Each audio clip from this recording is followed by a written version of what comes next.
Salut! Et comme on dit ici, Kia-ora!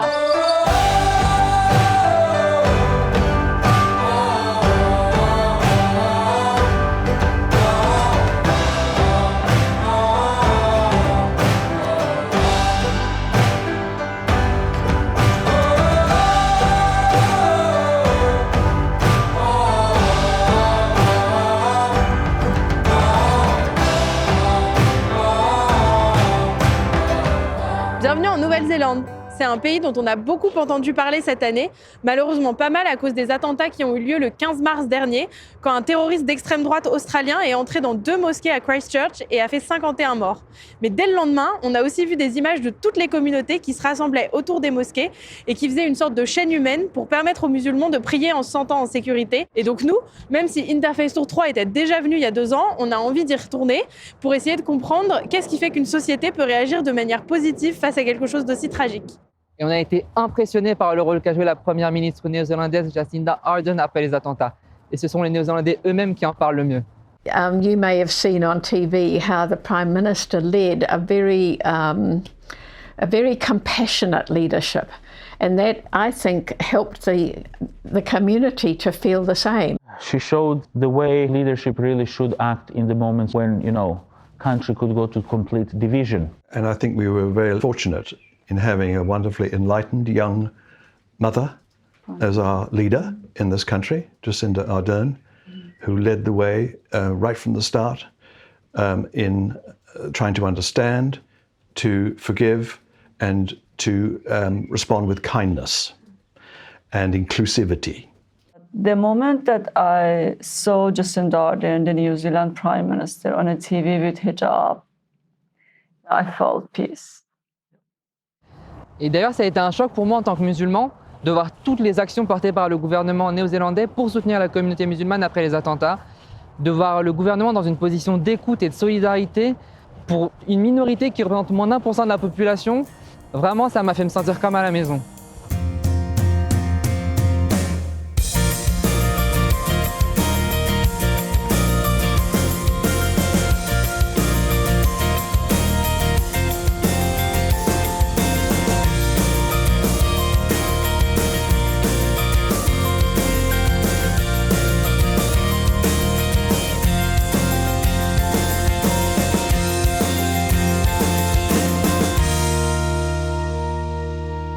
Une des raisons qui a permis à la population de Christchurch d'être unie autour de la communauté musulmane juste après les attentats du 15 mars dernier, c'est qu'en 2010 et 2011, il y a eu 2 tremblements de terre meurtriers qui ont blessé la ville. Et donc, en fait, la population, la communauté de Christchurch, elle a appris à réagir de façon positive et à rester soudée en cas de catastrophe. Many of us lost our homes or had damaged homes in the earthquakes that we've just been through, 12,000 of them. You learn a lot from that. You learn that bricks and mortar don't necessarily give you security, that security is in building communities. And I'm very proud of our city that we've been able to do that. Et donc comme après les tremblements de terre, il y a eu plein d'actions positives autour de la communauté musulmane après les attentats de Christchurch. Et on s'est demandé à quoi ça ressemblait. One of the first post-Christchurch events that was happening was we hosted our Muslim friends in a safe space, and we said, can you please talk to us as our Christian youth? It was a place of sharing, learning, and in fact, month after, again in Ramadan, our youth was invited to one of the mosques, or Islamic centers in fact, and the same thing happened over there. There was a panel of Christian guests, and they were asking us about our faith. Friday, 22nd of March, we conduct the biggest Friday gathering in the Hagley Park. Thousands of Kiwis, Muslim or not Muslim, all of us, because the people believe that this is not only affected a group of people, whatever they are Muslim, it's affect all New Zealand. And this is the message. Whatever what happened, but we're still strong. We're still hands with hands. We're still shoulder in shoulder. À Auckland, on a aussi rencontré Sarah et Masuma, ces 2 femmes que moi j'ai trouvées très touchantes. La première, elle vient de devenir pasteur anglicane. La deuxième, elle est musulmane et elle est engagée dans une asso humanitaire. Et toutes les deux, elles ont une idée qui est assez intéressante. Elles se sont rencontrées donc juste après les attentats de Christchurch et elles ont voulu lancer une page Facebook qui s'appelle You Are Us, dans laquelle elles parlent de cette amitié et elles parlent aussi d'amitié vécue par d'autres personnes qui sont de convictions, d'origines différentes. Et finalement, ouvrir une page Facebook, c'est une action qui est très simple et pourtant, elles, ça leur a permis de toucher des centaines de personnes et d'inspirer du contenu positif. At this point, our friendship has been quite broad in the sense that we feel a need to normalize friendships like this. And we're not in any sense suggesting that our friendship is the only Muslim, Christian or interfaith friendship in New Zealand, because that's ridiculous. There are so many. After March 15, the focus has just been to try and put friendships like this out there so that other people can see that it's not weird and it's not strange to be friends with someone who is of a different faith or of a different belief system or of a different race, or it's actually really enriching. I just feel like it makes me a stronger Muslim. You asked like what are our plans for future? I think our aim is to continue those those sharing of unity and solidarity and all those values, like human values. Et toutes ces réactions positives, elles sont dues à un travail de fond mené par des organisations depuis plusieurs années. When I came to the cathedral here in 2016, a priest in charge who was at that time in the cathedral was for 3 decades involved in different interfaith activities. In first year when we were together, we decided to organize iftar in month of Ramadan for Muslim friends whom we knew from this work of Christian Shia Muslim group. There were a lot of preparation meetings and we were planning for 80 to 100 and then maximum 120 people that will come to iftar. But what happened on the night of that iftar was that we had more than 200 people here. Iftar in the cathedral became a regular thing in the cathedral calendar. So we repeated it in 2018, but this time with the Sunni Muslim community. Each year over the last 5 years, we've invited the secondary schools in Auckland, and now we're doing it in Wellington as well, to send a teacher and a minibus of Year 12 students. And we bring them together, and then we have a group of students of their own age group, one from each of the 6 main religions, to speak on a topic from the point of view of their different religions. So normally we will ask them to speak on the care of the environment, or perhaps building community in a diverse community, how to do that. And by golly, they are so engaged in it and very positive about the day altogether. And the teachers are quite amazed as they watch it all happen. And so we're very keen to continue that. And I wish we could increase it and do it for more students.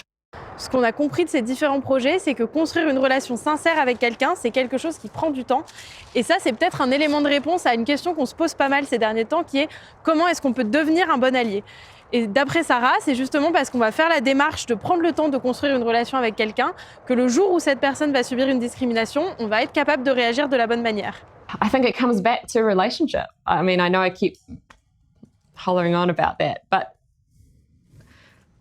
there's a difference between saying that you're an ally and actually being an ally. You know, there's something about the genuineness of relationship that speaks to people. Story, as you know, because you're filming stories, people's stories. That's what touches people. And so rather than making Facebook posts about being supportive of various other religions, it's actually getting out there and going into different spaces of worship, making friendships, building relationships, and then from there, advocating for your friends. Et si l'école était le lieu pour sortir de l'écran ? Les jeunes néo-zélandais ont beau savoir qu'ils vivent dans un pays biculturel où vivent Maori et Pakeha, les non-Maoris, c'est à l'école qu'ils en font la première expérience, notamment grâce à l'enseignement de la langue Maori. Alors pourquoi on ne ferait pas la même chose avec le fait religieux ? At the moment, I'm very excited because we went to see the Minister of Education a couple of months ago. We talked with him about the need for children learning about religion right through the schools, primary schools, where it's not happened before. One of the funny things on the religious literacy exercise we did with the Muslim Christian Jews the other day is quite often students know less about their own faith than other faiths, and yet they are self-selectingly and see themselves as faithful. So religious knowledge in itself is of limited value. What is significant is setting it in a context. And in order to be an informed and responsible citizen, you have to understand the values of your fellow citizens. And for half the country, these values are in some way religiously inflected.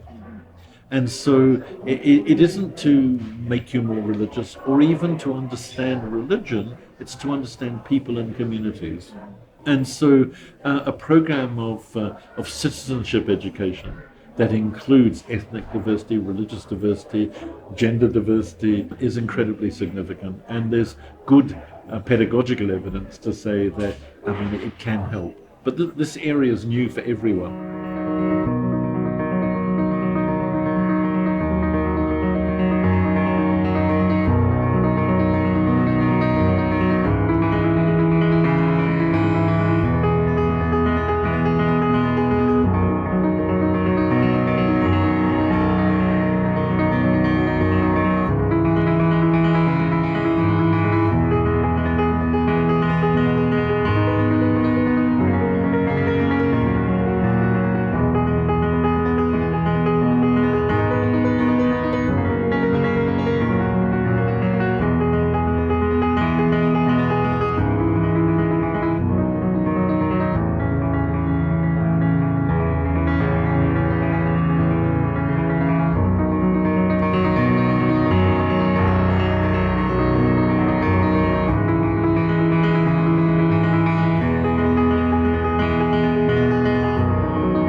On répète souvent que l'interconvictionnel, c'est pas un but, mais c'est un outil pour d'autres causes. Et on en a encore eu la confirmation en allant chez Kate et Rob, deux activistes de la lutte antinucléaire. I'd like to look at it from the New Zealand perspective, going back to maybe the mid-70s when we were very opposed to French testing in our region, nuclear testing. Right from the early protest days, the churches in particular were involved. I don't know whether the Muslim community was at that time. I know that some of the Jewish community were involved, Māori groups were involved in protesting.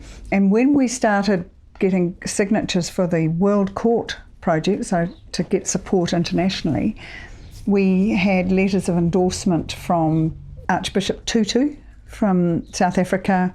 We had church leaders from Canada, World Council of Churches, UK bishops and others. We had archbishops from all over the world that came together on this. Again, I don't know whether there were many in the Muslim community, and I think it's a gap that in the peace movement has not really been as inclusive as it should have been. The church, they are not easily pigeonholed, as we call it, and marginalised as being just a peacenik type group who are anti-military, but they are basically for humanity, and they understand the implications of nuclear weapons, and that this is not really a military issue. It is a crisis of conscience. It's a crisis for humanity. It wasn't necessarily that we were specifically targeting an interfaith community, but they were being included. And for example, during the World Court opinion, when the judges were looking at the case, or we were handing over information to the case, we had communities of faith actually praying outside the International Court, which was really very powerful. They'd be sitting there all day, and a mixture of faiths, And also the same at the UN. So when there were resolutions being passed at the UN that needed support, there'd be the Religions for Peace leaders coming, the Indigenous peoples communities would come. Again, that's bringing in other areas of faith. En parlant avec Kate Rob de désarmement, j'ai repensé aux décisions très fortes qu'a pris le gouvernement juste après les attentats de rendre illégal le port d'armes automatiques en Nouvelle-Zélande. Je trouve que c'est vraiment une décision très très forte et courageuse. Ils ont racheté des milliers d'armes à des citoyens et des individus. Et en même temps, je trouve ça nécessaire parce que moi, je ne me vois pas vivre bien et me sentir en sécurité dans une société où porter une arme, c'est légal.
Moi, la Nouvelle-Zélande, ça me laisse un sentiment un peu particulier, comme si toutes les opportunités, elles étaient ouvertes pour les années à venir. Et ça vient aussi du fait que c'est l'endroit où on a rencontré le plus de personnes différentes. On a rencontré un professeur d'université, des membres d'un ministère, des responsables religieux, des responsables associatifs, etc. Et on a senti qu'en fait, ils avaient tous les mêmes aspirations, ils allaient tous dans la même direction et ils avaient un sentiment vraiment partagé d'être écoutés et d'être accompagnés par le gouvernement, qui est quelque chose qu'on a trouvé nulle part ailleurs. Et ils ont aussi une vraie volonté de laisser la place aujourd'hui à la jeunesse pour continuer leur travail d'activisme. Et ça, c'est un truc qui me donne beaucoup d'espoir pour ce pays. The way Christian hope works out, the hope wells up just when everything is hopeless and people realize that hope is possible. And that's real hope. It's not exactly optimism, probably. I mean, all my friends, a lot of my friends are pessimistic and I get really angry with them. You know, some of my activist friends as well. I get really angry with them if I let myself because they say, yeah, don't be so pessimistic and certainly don't condemn other people for being like they are. You got to hope for the best in everybody and everything and every institution even though some of the institutions are really awful. And the more you kind of hope, the more hope there is. You know, it's, as far as I'm concerned. And if you don't hope for an awful lot, you won't get a little bit. You know, you might hope for the skies and get a little patch of sunshine, you know, that's pretty good. Go and dream. Dream dreams. And let the dream take you to places that you can only dream about. The dream, in another word, is a hope. It's a hope that you now have. And the next step is to walk, to pursue that hope, that goal, that dream, but not be guided by the ego, but to be guided by the soul. Et voilà, c'est la fin de cet épisode. Le bilan de ces 2 semaines en Nouvelle-Zélande. C'est des dizaines de personnes rencontrées, dont Judith, John, Jocelyne, Georges et Ivica, Tayaba, Sarah, Masuma, Ravi et Kalyani, Sister Sue, Natasha et sa team, Kitty, Piki et Sio, Paul, Sylvain, Heather, Rodolphe et Kate, Rob, Robert, Pami, Philomena et Ibrahim, Shane, Hicham, Zahra, John, Maurice et Julie. Mais c'est aussi plus de 1000 km traversés et 3 villes parcourues. 3 couples de grands-parents qui nous ont chouchoutés. Un trajet en bus couchette et un voyage en ferry. Une nature luxuriante, plein de paysages magnifiques, mais surtout une folle envie de revenir. Demain.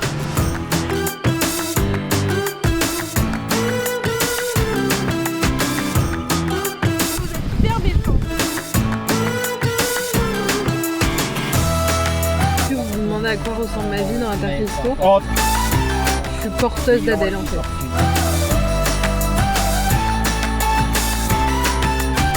Jeanne et Serge, coup de poudre match volleyball.